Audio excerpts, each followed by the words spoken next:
Hi, my name is Viviana Cordova. I'm the coordinator of the Women Veterans Network, and with me today I have Lieutenant Colonel Andrea Gale Bennett. She's our 2011 Outstanding Women Veteran of the Year, and we're really excited to have her here today.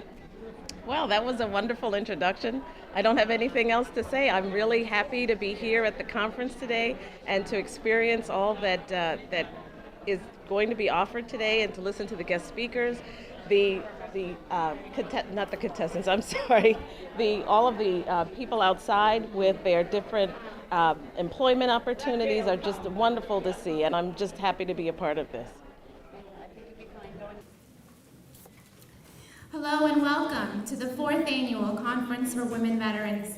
My name is Viviana Cordova, and I am the coordinator of the Women Veterans Network. Thank you all for coming to this very special event where we honor women in the military and those who have made the ultimate sacrifice. We have a very special day planned for you here today.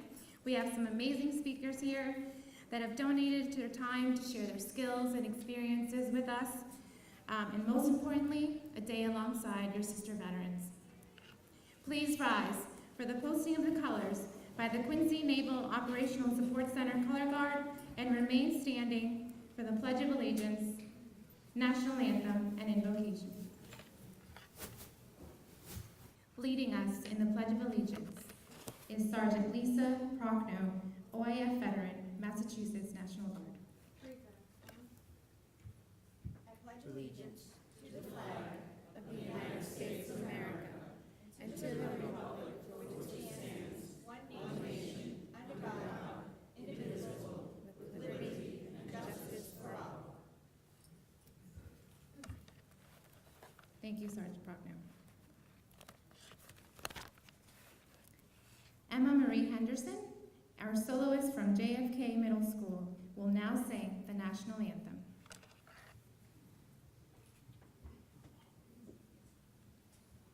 Oh, say, can you see by the dawn's early light what so proudly we hailed at the twilight's last gleaming, whose broad stripes and bright stars through the perilous fight o'er the ramparts we watched were so gallantly streaming, and the rockets' red glare, the bombs bursting in air,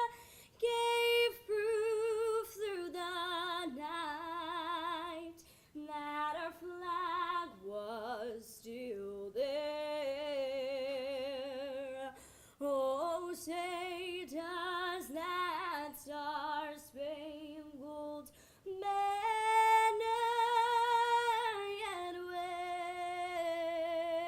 wave o'er the land of the free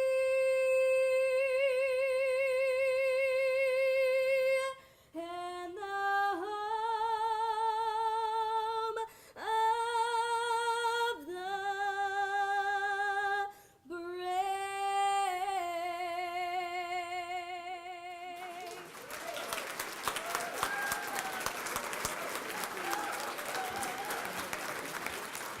Isn't she amazing? Thank you, Emma. Chaplain Michelle Durkee, Massachusetts Army National Guard, Iraq War veteran, will now deliver our invocation.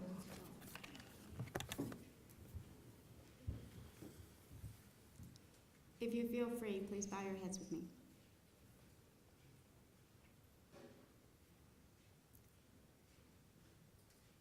Eternal Creator, I am truly honored to be in this room with heroes.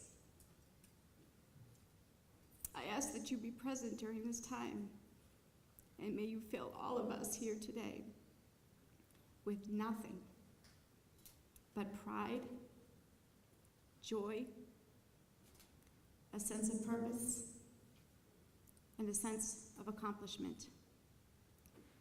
Lord, not only have you designed us to be women in your plan of creation,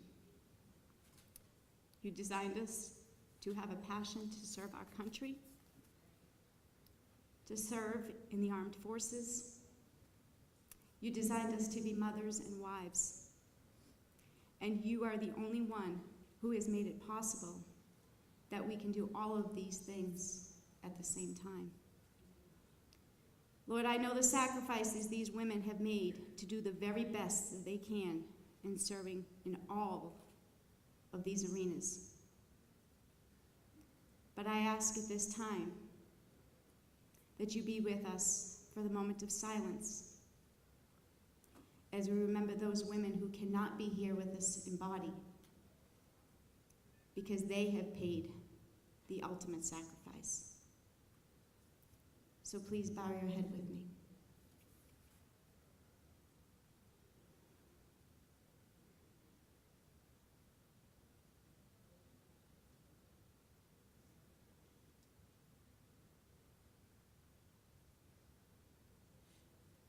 Lord God, thank you so much for this opportunity. And may all of us be connected in spirit. Amen.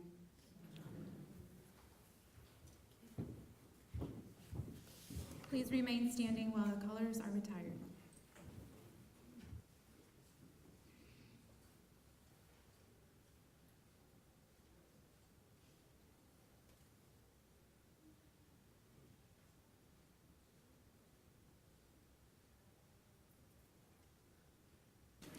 At this time, I would like to ask Secretary Coleman Nee of the Department of Veterans Services to bring greeting and introduce our guest here today.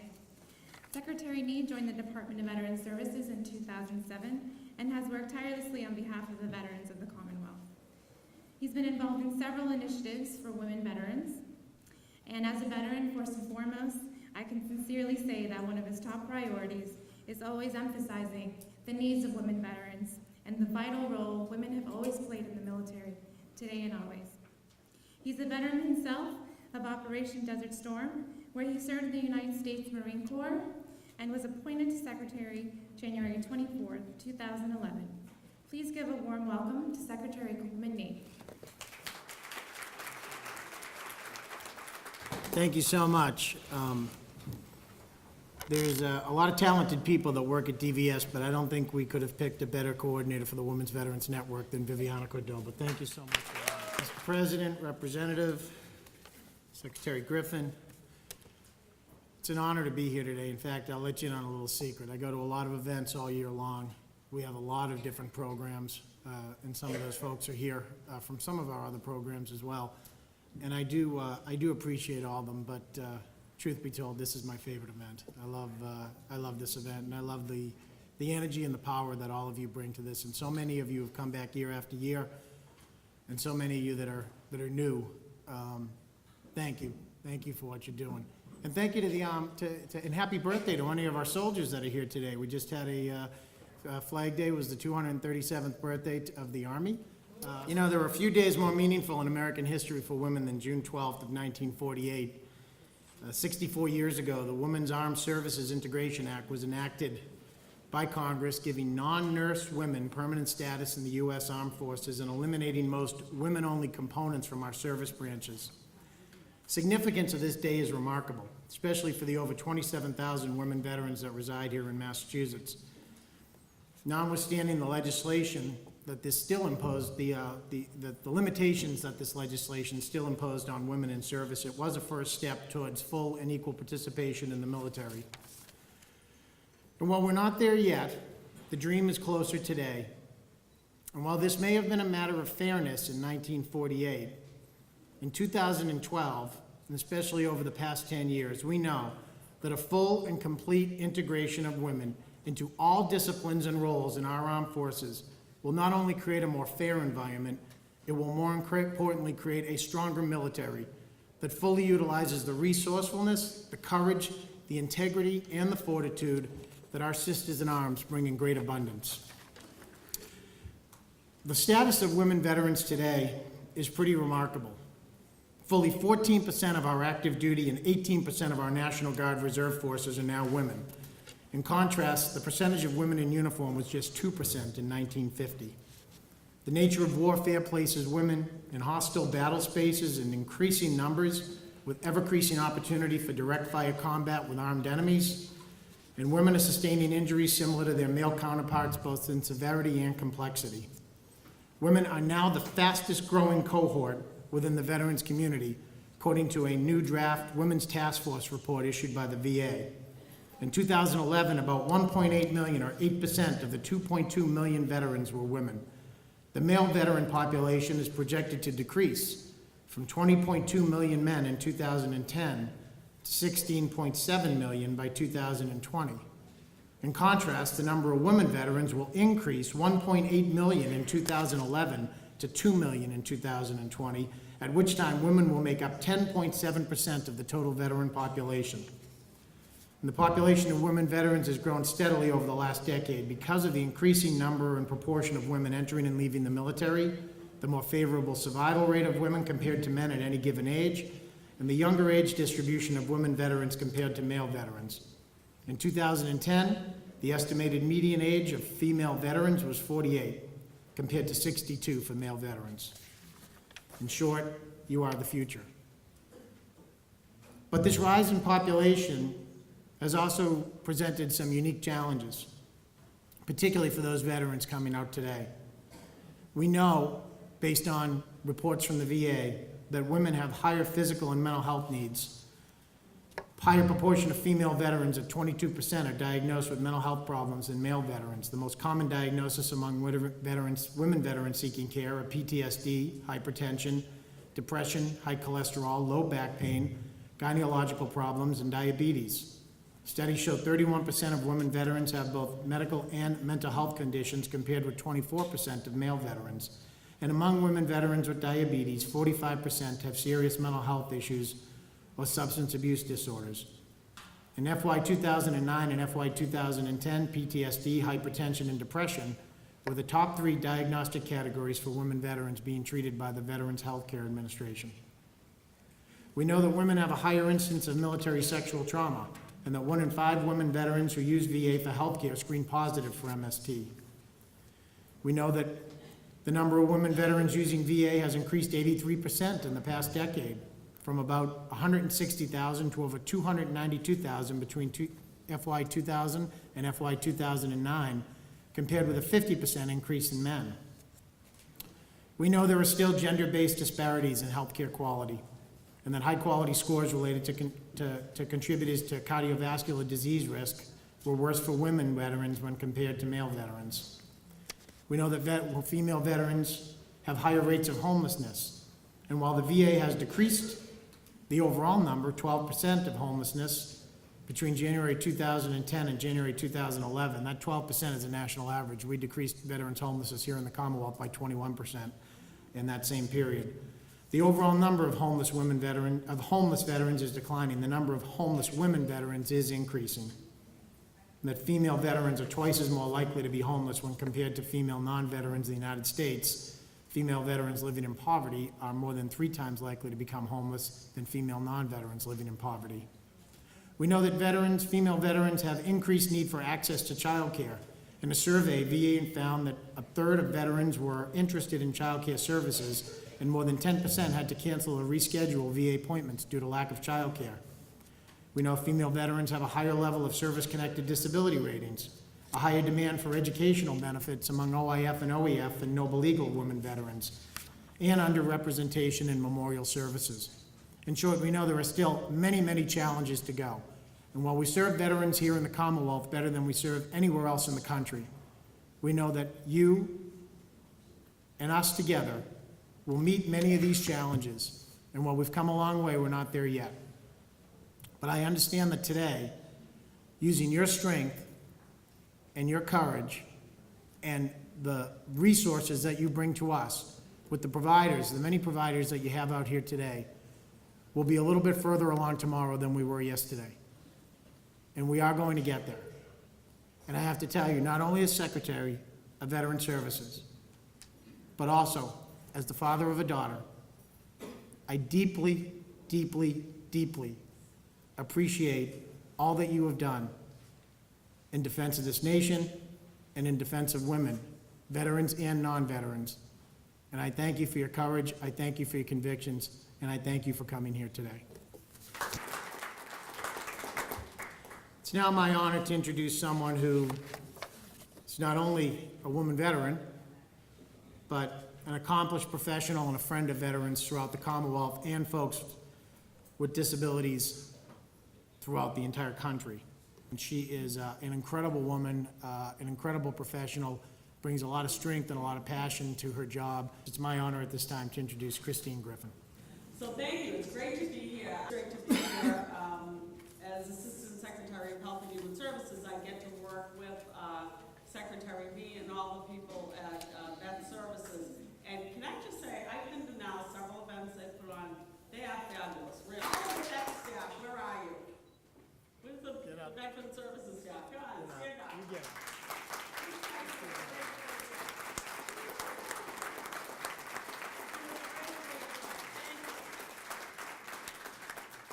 So, we know women vets are the fastest growing group of veterans, and as a veteran myself, I know how important it is to make sure that you receive support from your community when you come home. I gotta be honest with you.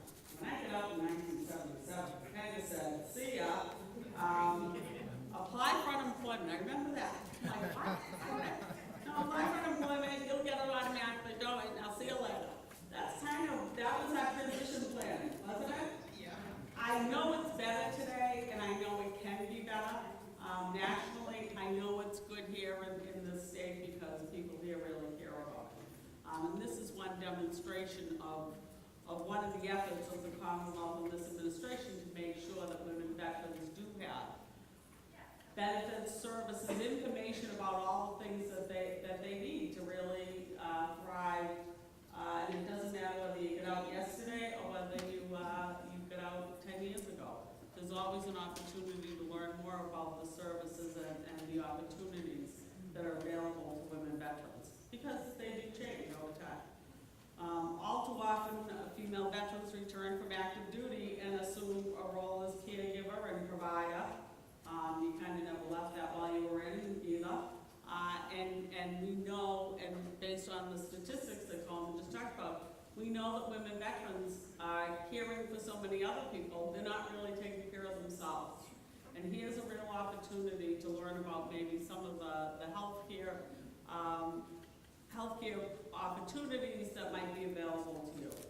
We do have a long way to go. The VA is good. I actually get my care still from the VA. I love the VA. VA West Roxbury, the Spinal Injury Clinic, I mean, you can't beat it. I have coordinated healthcare through the VA, something that most people aspire to have and that we're trying to actually implement here in the Commonwealth. Real good coordinated care, so I love the VA. But I know there's also times when it could be done. How about an accessible mammogram machine, please? Huh? So, well, I won't even go into the GYN tables. All right, again, how come they're still the way they are? Anyway, so, I'm sorry, these are issues that are important ones. So,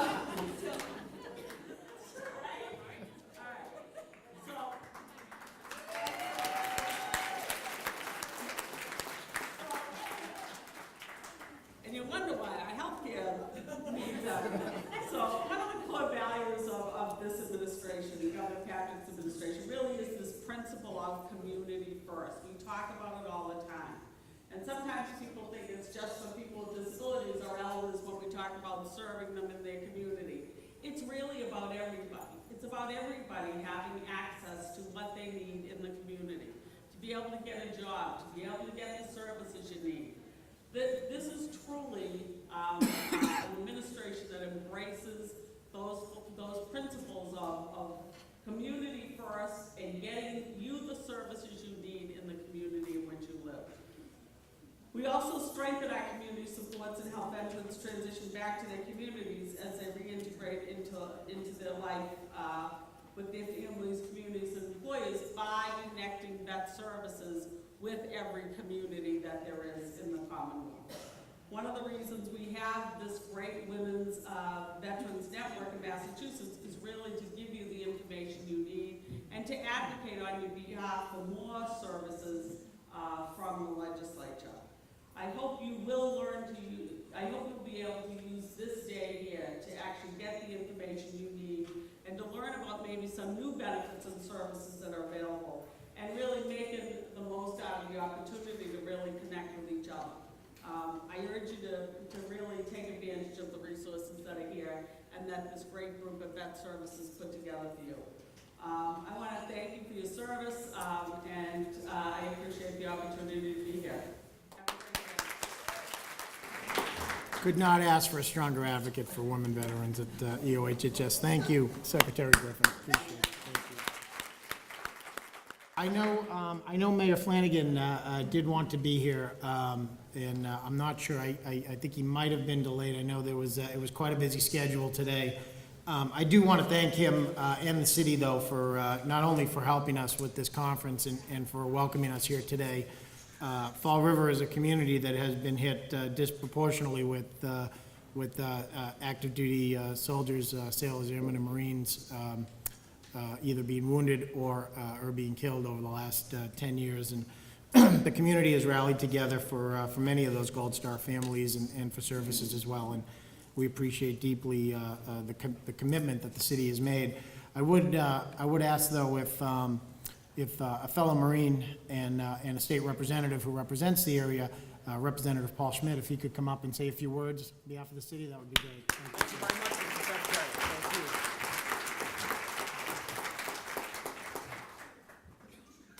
Secretary Nee, Assistant Secretary Griffin, honored guests, and veterans. As Secretary Nee stated, Mayor Flanagan is unfortunately late today, so he's asked me to extend a welcome to all of you to Fall River. It's great to have you here, and do you like the weather we've put on for you?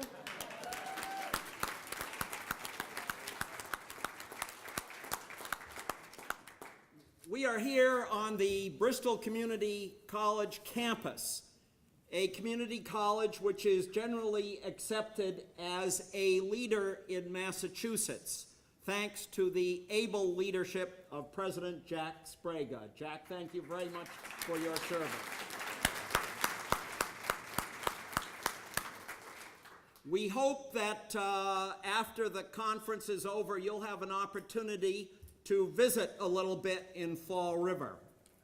We have many historic sites, including the Battleship Massachusetts, and some first-rate restaurants with cuisine from France, Poland, Portugal. In fact, I always say that a visit to Fall River is like a trip to Europe, except you don't have to get on the airplane. So please enjoy yourself. I served in the Marine Corps from 1963 to 1969, but my service was inconsequential compared to many of you. As a member of the legislature of Massachusetts, I do want to echo Secretary Nee's comments that Massachusetts, thanks to the leadership of Governor Patrick and Secretary Nee, prides itself in being a leader of services to our veterans. But we know there's further work to be done, particularly to women veterans. And so that's why I'm here today to listen and learn. Thank you all for being here.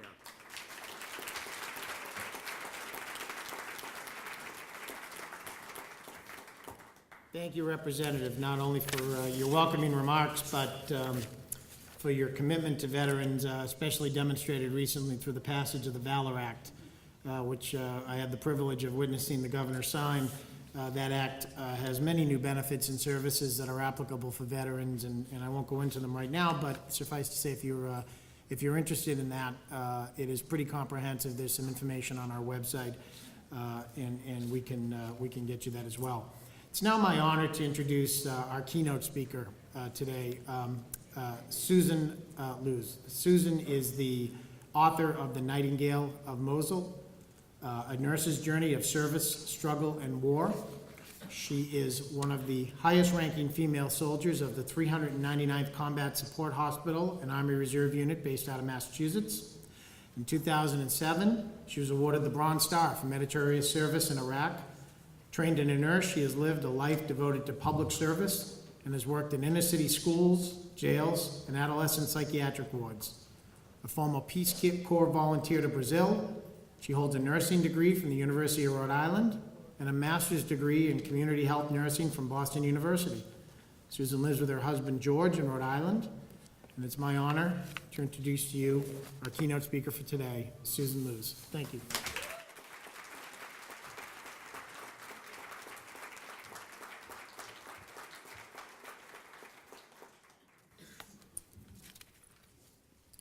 Was I a hero in the war? No, but I served in a company of heroes. Good morning and thank you, Viviana, for inviting me to your 4th annual Women Veterans Network Conference.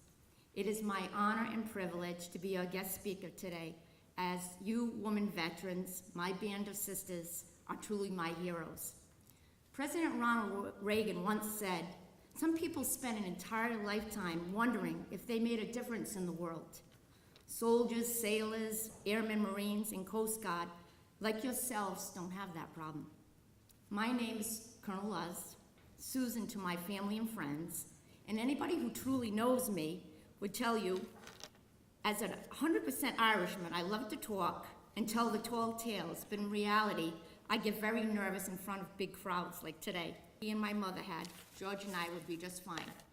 After all, his Margaret was the love of his life, and George is mine, even after telling him he was number 3 after my mother and father. Of course, my parents, God rest their souls, always said your husband should come first. But I never thought I'd meet someone as wonderful as him. This August will be our 27th wedding anniversary. I will say the best 20 years of my life. Only joking, honey. But, so thank you to my friends and George for coming here today, together through it all.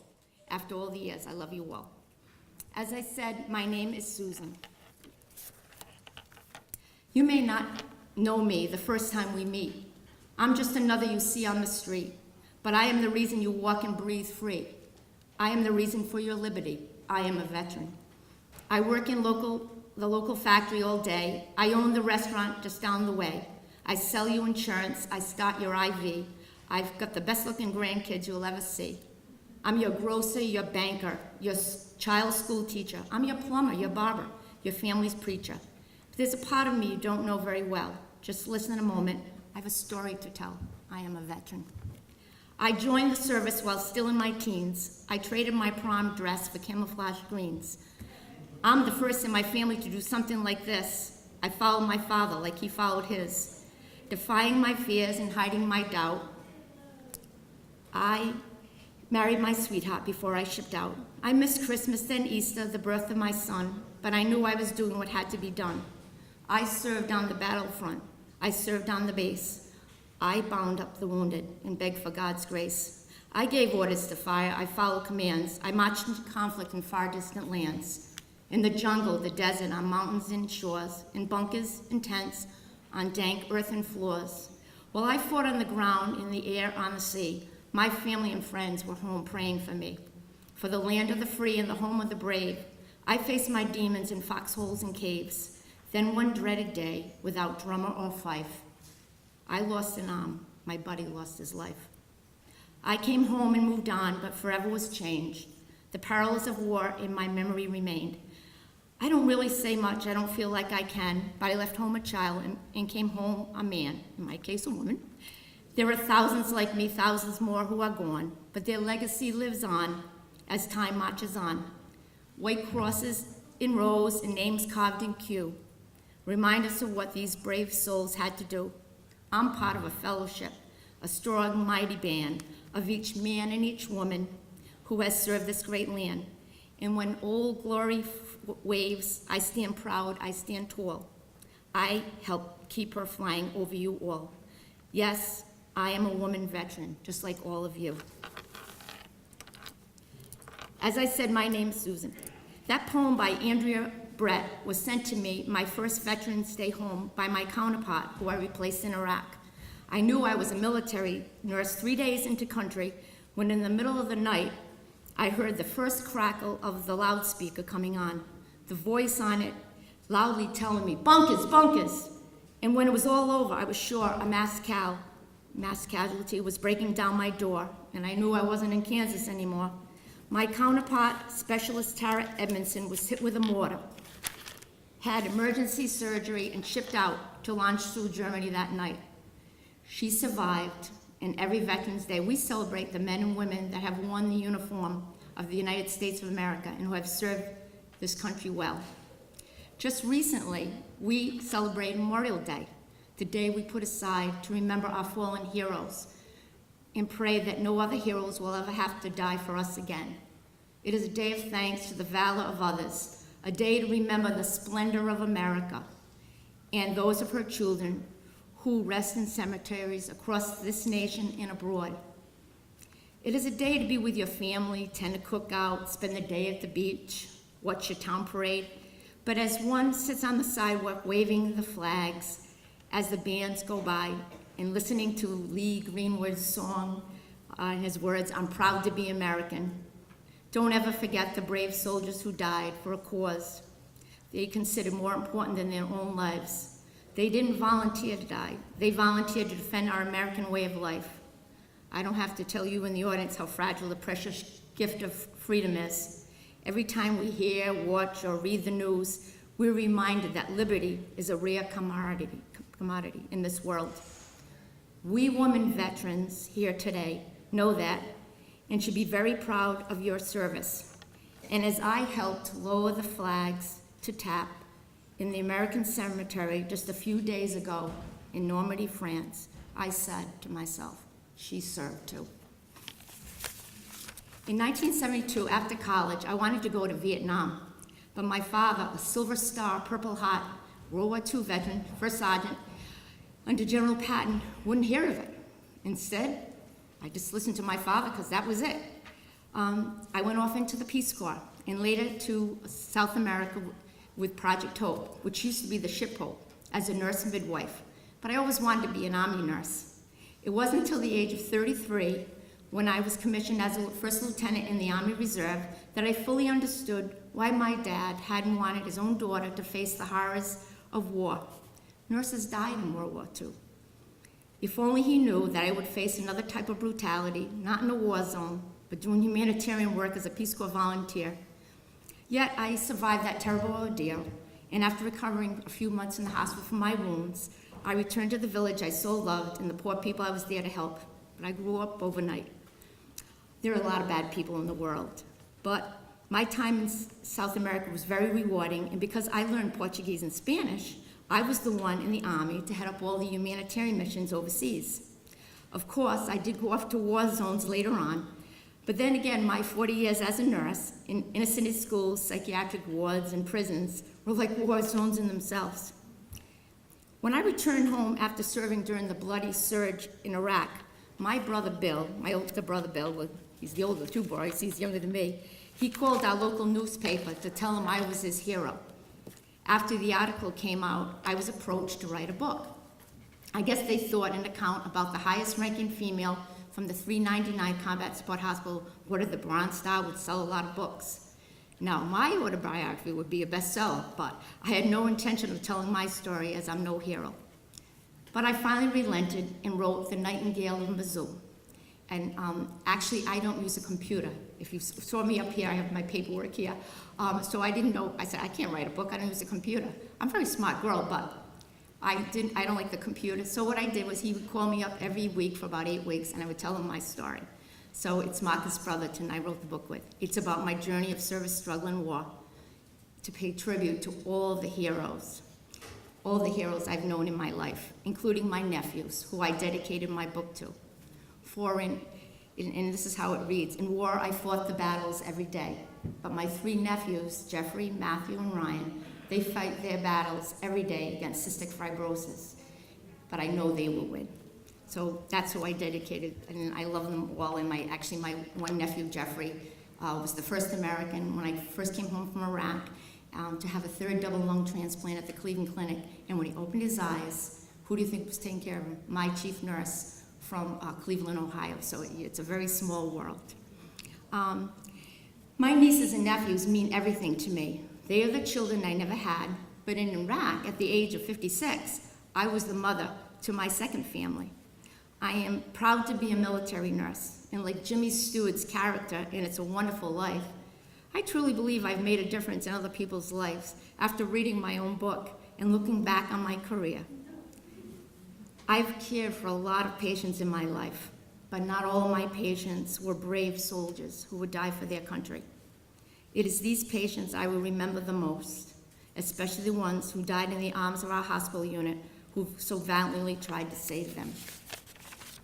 I was the community health nurse in Iraq, and my role was to keep my soldiers happy and healthy. But during the mass casualties, I was the one assigned to take care of the expectants. Those are the people who are going to pass away. I asked my chief nurse, how did I get that job? I knew the American nurses would be taken care of in the emergency room, but to push morphine to the Iraqi civilians, soldiers, and yes, even the terrorists, I was scared that I wouldn't be able to do it. I was asked, would you rather work in the EMT, Susan? And I said, I kill somebody. I'm not that type of nurse. We all have our specialties. I'm a midwife, public health nurse, deliver babies. What about the intensive care? I said, oh my God, no, not that.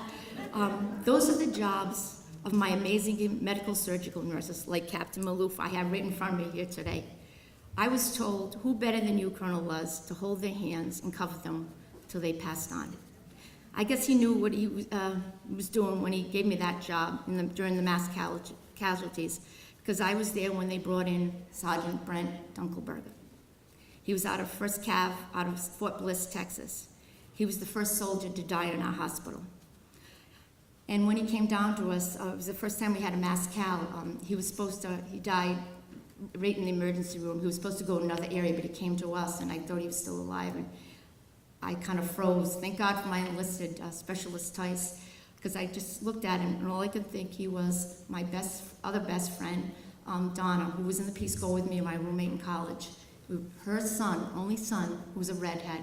I thought that was Chris, me and Lieutenant Manning laying there. But it wasn't. My specialist said, look at the name tag, and I did. It turned out to be Lieutenant Mannion's best buddy, another redhead himself.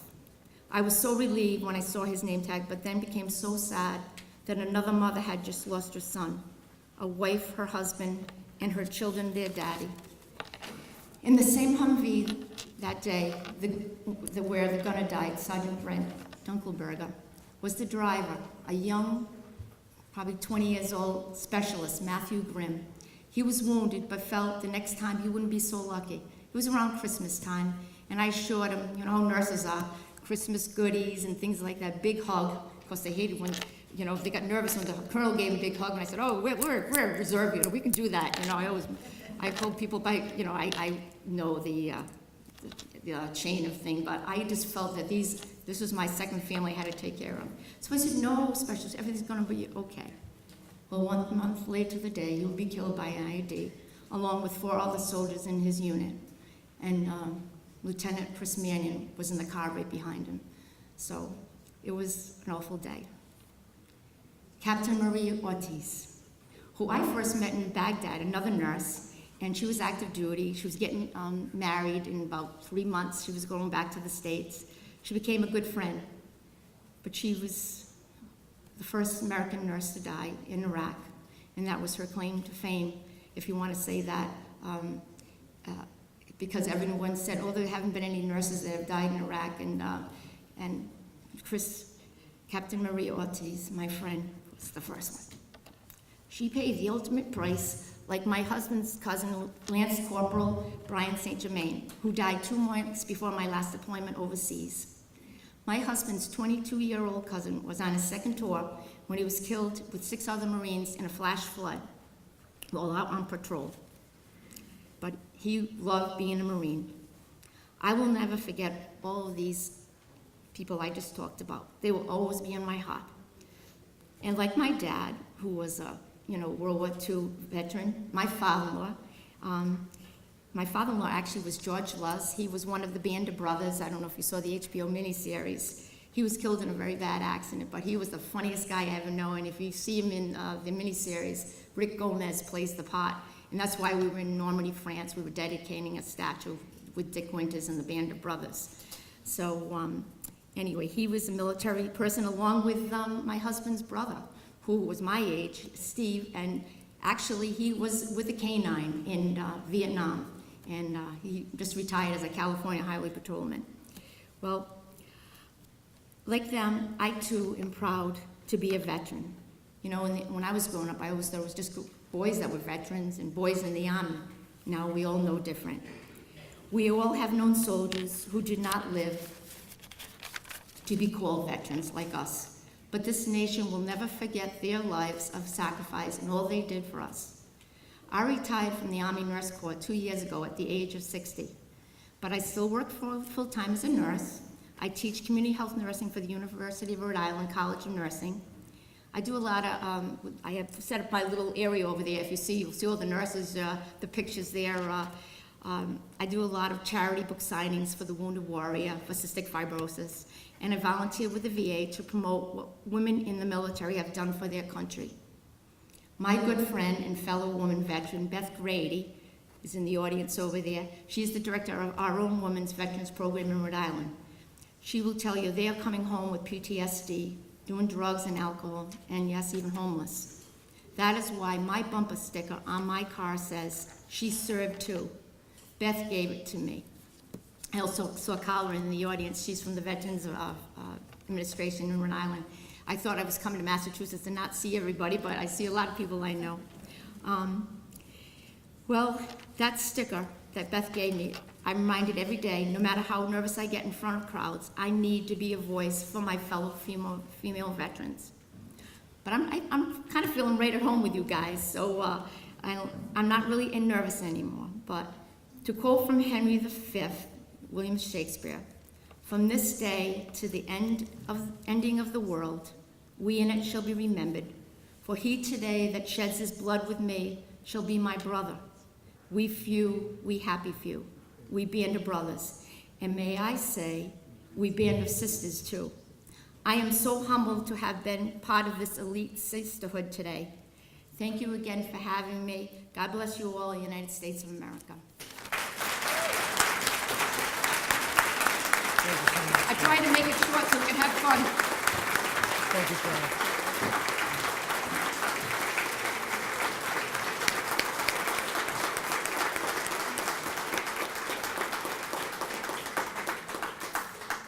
Colonel Luz, thank you so much. That was an incredible story, and we really appreciate you being here.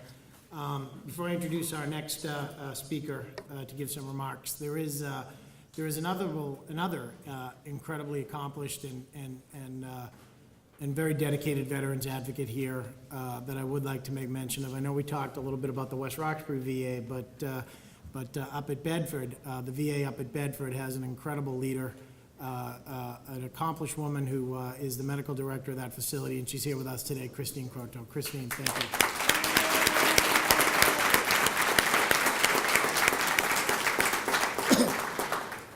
It's now my honor to introduce the president of Bristol Community College and someone who is, we can't say enough thank you for making us so welcome here, and your staff and everyone has just been absolutely incredible. Dr. John Sprague. The doctor is the president of Bristol Community College. His appointment became effective July 1st in 2000.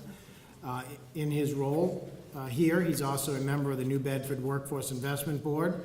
He is also a veteran himself and a pilot and a proud pilot of the United States Air Force. And it is my honor at this time to introduce to you the president of Bristol Community College, Dr. John Sprague.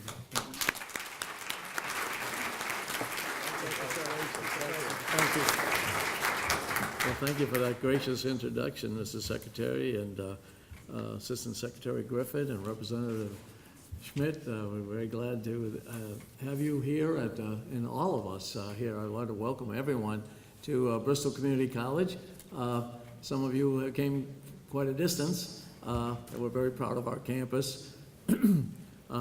Sometimes, people don't know that there's life outside of 128, and we're very glad to host this. I don't know how you picked Fall River, but I'm glad that you came to the Southeast. A little commercial for BCC. We have, we're the third largest. There are 15 community colleges in the state, and we're the third largest with 12,200 students, the largest in this region, undergraduate, even though we have universities in this region. So aside from Bunker Hill and Middlesex, both in the Boston area, we're the next one of the 15, and we're very proud of the services that we provide, and especially of the veteran services that we provide. So this is a great honor for us to host this distinguished group, and we're very pleased about that. I just wanted to make a couple of quick points for you in my welcoming remarks, and one is through some special circumstances that can only occur when you're in the service.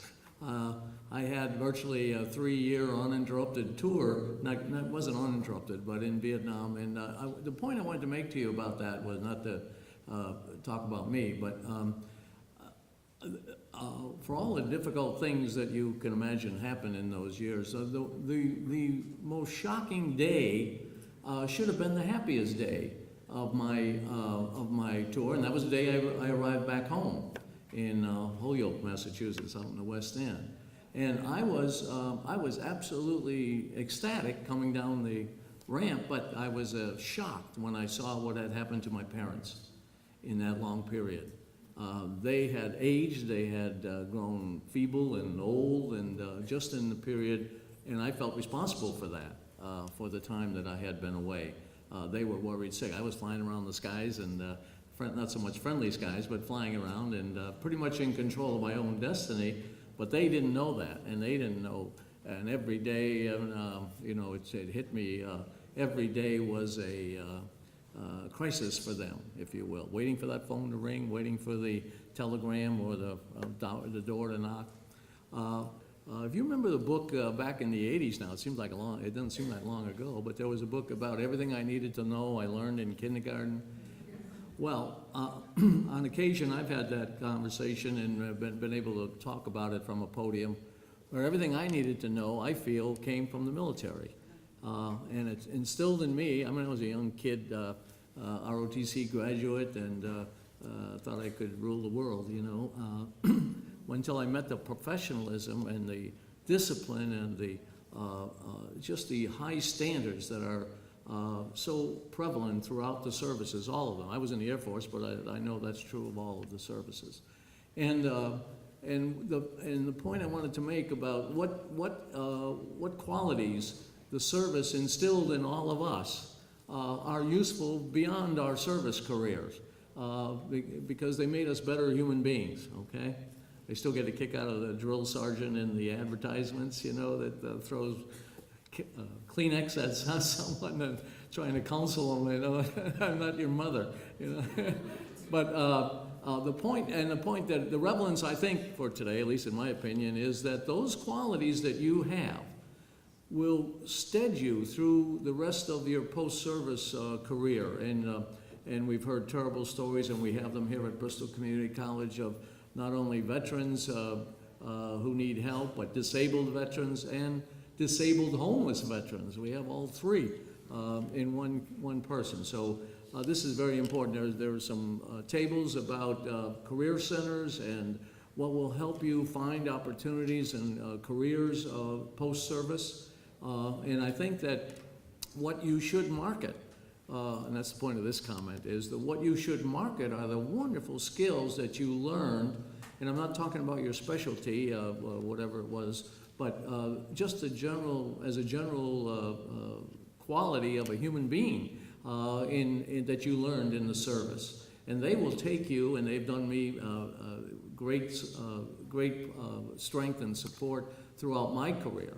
And now that I'm president at Bristol Community College, I can look back and say I never would have made this had I not been in the service and had those great qualities instilled in me. So as we move forward, looking for employment, looking for social quality, environmental necessary, we should rely on those great qualities that we learn. And I don't know if we appreciated them when we were going through them at the time, but looking back, I hope that you would agree with me that this is very important and it would move you forward as people are looking for employment, as people are looking to settle and readjust to society. It's a strange society in some cases out there, isn't it? So we have that to fall back on, and it's like a rod that will be up your backbone and keep you steady and straight in good times and in bad. So I want to, again, welcome you to Bristol Community College. We have a beautiful day for you. Please help yourself, and I encourage you to, Representative Schmidt invited you to eat and visit the things in our Fall River city, but I encourage you to walk around the campus as well and enjoy. Thank you very much. Secretary, thank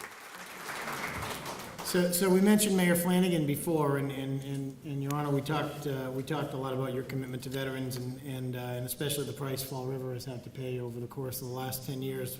But we're fortunate enough that he was able to make it here. Mayor Flanagan was elected mayor of Fall River in 2009. He's a lifelong resident of the city. The strength of our veteran services here in the Commonwealth comes from the fact that every city or town makes a commitment to having a full-time veteran service officer who's there to provide benefits and services, and Fall River has been a leader in that charge. And it is my honor at this time to introduce to you the mayor of the city of Fall River, Mayor William Flanagan. Secretary, thank you very much for that very gracious introduction, and it's an honor for me to be here at the 4th Annual Women's Veterans Network Conference. And it's also a distinct honor to have this conference here in Fall River. And I was listening to President Sprague do a review of how important it is to have networks like this in our city, and I encourage all of you to return back to Fall River because it's an honor to have all of you here.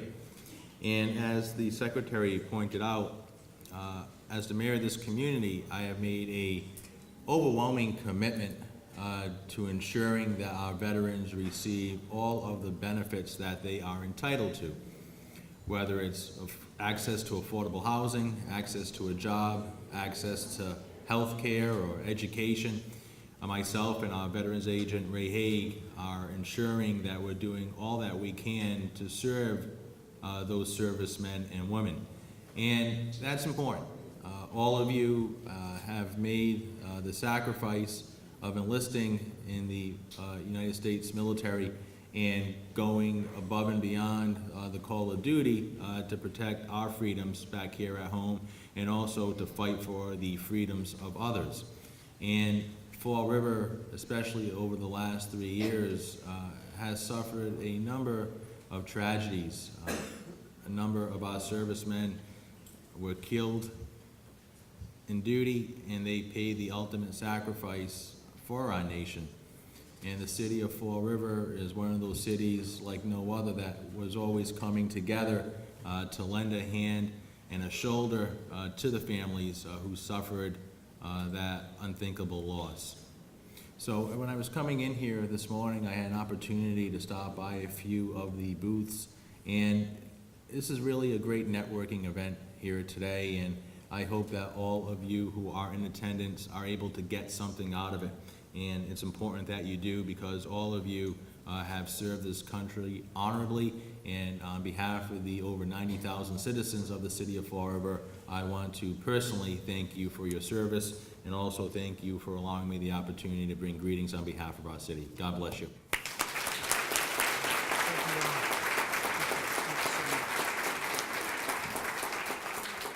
So we are going to turn this back over to Viviana, but before we do that, to give closing remarks, again, we mentioned it in the beginning, this is a phenomenal event.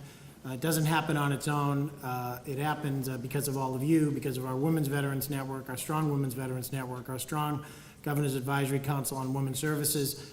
But I do want to single out again Viviana for all you do on behalf of the women veterans. And we have a little something for you. Thank you so much for what you do. We want to make sure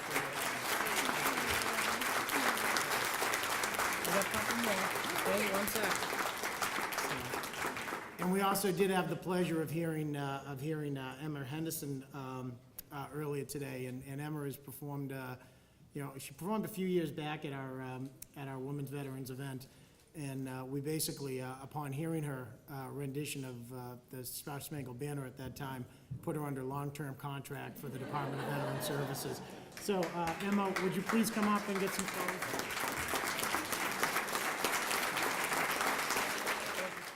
And one more thing, and I promise you I'll sit down.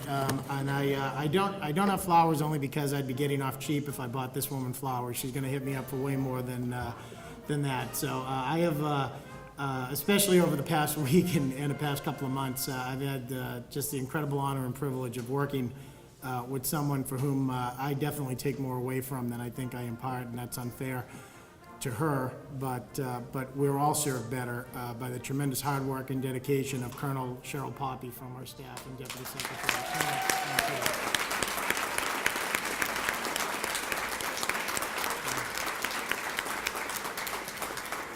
I will have to settle up with you. I know it's going to cost me a lot more than flowers, so I will do that.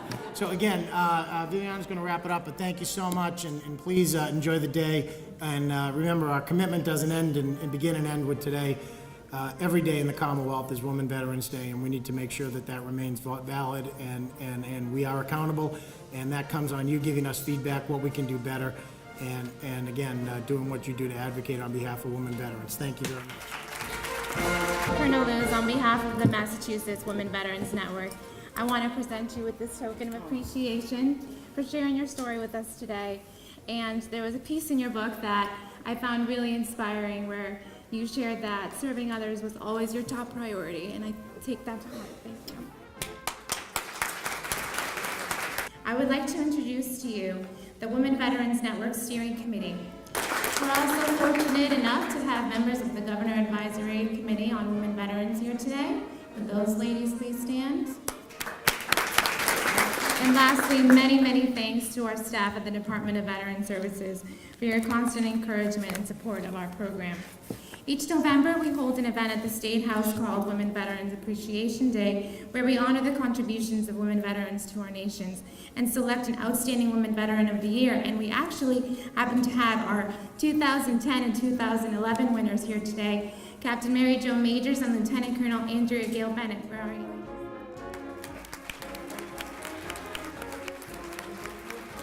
This concludes our formal opening ceremony. Please enjoy the rest of the day. And as a woman veteran to another, thank you so much for your service to the Commonwealth and the nation.